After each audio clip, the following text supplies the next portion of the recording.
যারা ঢাকা থেকে বাণিজ্য মেলায় আসেন তারা হয়তো বা জানেন পূর্বাচলের রাস্তার কি অবস্থা এবং কতটা কষ্ট পোহাইতে হয় পূর্বাচলে যাইতে, বাণিজ্য মেলায় যাইতে। তো যাই হোক, আমি তো বাণিজ্য মেলায় যাই না, জাস্ট বলতেছি রাস্তার কি অবস্থা। আমাকে দেখে নিশ্চয়ই বুঝতে পারতেছেন কি পরিমাণ মানে ভালো।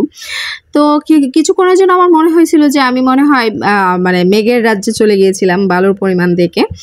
আর পূর্বাচলের রাস্তাটা এখন কাজ চলতেছে। যারা পরবর্তীতে বাণিজ্য মেলায় আসবেন তাদের হয়তো বা কোনো অভিযোগ থাকবে না, কারণ খুব দ্রুতই কাজ চলতেছে।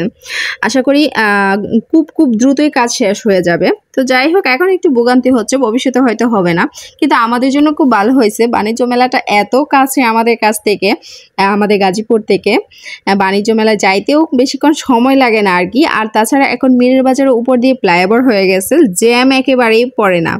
তো সেটা আমার কাছে খুব ভালো লাগে। দিন দিন রাস্তাঘাটে এত উন্নত হচ্ছে, আসলে ধন্যবাদ আমাদের বর্তমান সরকারকে রাস্তাঘাটের উন্নত এত করার জন্য। তো যাই হোক, আমরা সারাদিন পার্কে ঘোরাঘুরির পর বের হয়ে যাই। রাস্তার দুই ধারে কোনো হোটেল রেস্টুরেন্ট ছিল না, তাই আমরা উল্টাপথে মিরের বাজার চলে আসি গাছপোড়েং রেস্টুরেন্টে। তো যেহেতু দুপুরে খাবার খেয়েই বের হয়েছিলাম, সেহেতু আমরা এখন বিকালের নাস্তাটা করব, যেটা বাসায় প্রতিদিনই করে থাকি, চা নাস্তা হালকা পাতলা, সেটা এখন আজকে বাইরে করব আর কি সন্ধ্যার দিকে। তো সন্ধ্যায় হয়ে গেছিলো ঘোরাফেরা করতে করতে, যেহেতু দুপুরে খাওয়ার পর বের হয়েছি। তো সময় তো খুব দ্রুতই কেটে যায় আর কি। সময় আর নদীর স্রোত কখনো কারোর জন্য অপেক্ষা করে না, এটা সত্যি কথা।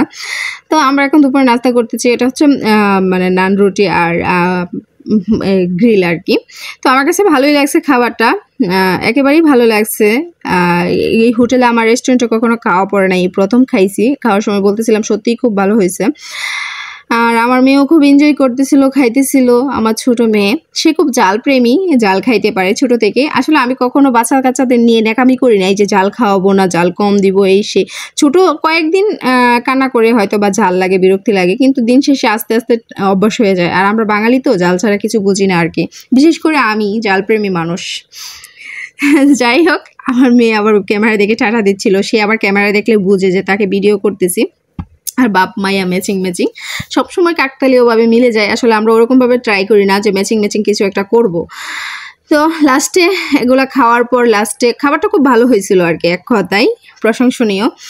আর লাস্টে আমরা কফি খাই। এই তো আজ এই পর্যন্তই।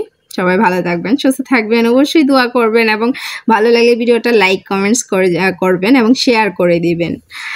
তো আপনাদের সবাইকেই ধন্যবাদ এত ধৈর্য সহকারে আমার ভিডিওটা দেখার জন্য।